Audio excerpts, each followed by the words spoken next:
আমরা মুসলমান নামে, কিন্তু আমরা মুসলমান মুনাফিক গাদ্দার হয়ে গেছি।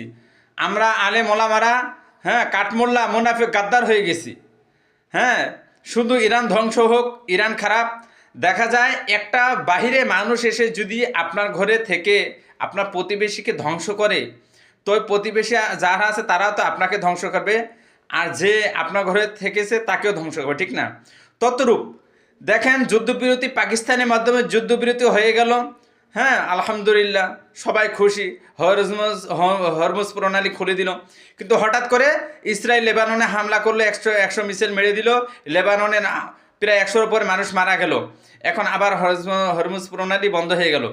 এখন এই জায়গায় ইরান আবার আরব কান্ট্রিতে বিভিন্ন জায়গায় হামলা চালিয়েছে। এখন আমরা না বুঝে না জেনে যে ইরান আরব কান্ট্রিতে হামলা চালিয়েছে, কুয়েত, কাতার, ওমানে হামলা চালিয়েছে, বিভিন্ন জায়গায় ইরান কত খারাপ, জাহের, এটা ওটা। আরে প্রতিবেশী দূর একটা মানুষ এসে আপনার ঘরে থেকে ভাইয়ের প্রতিবেশী ঘরে হামলা করবে, আর প্রতিবেশী ওরা কি আপনার ছেড়ে দিবে? দেখা যায় স্থলবন্দর সমস্ত কিছু আমেরিকান মিলিটারি সেনাবাহিনীরা এই আরব কান্ট্রিতে থেকে ইরানে হামলা করতেছে। ইরান কি ওদেরকে শাস্তি করবে না? এটা কি ইরানের দোষ? কেন আরব কান্ট্রি মুসলিমরা তারা আমেরিকা ইহুদি নাসারদেরকে জায়গা দিতেছে, তাদের জায়গায় থেকে আজকে মুসলমানদেরকে ধ্বংস করতেছে, মুসলমানকে আঘাত করতেছে? এটা দেখতেছেন না? শুধু ইরান খারাপ, ইরান খারাপ। ইহুদি নাসারা কি আপনাদের বাপ হয়? আমেরিকা, রাশিয়া, দেখা যায় মোশেকরা আপনাদের বাপ হয়? শুধু ইরান ধ্বংস হোক, আর কলকাতা বাদ দেন, আগে নিজেরা ঠিক হন।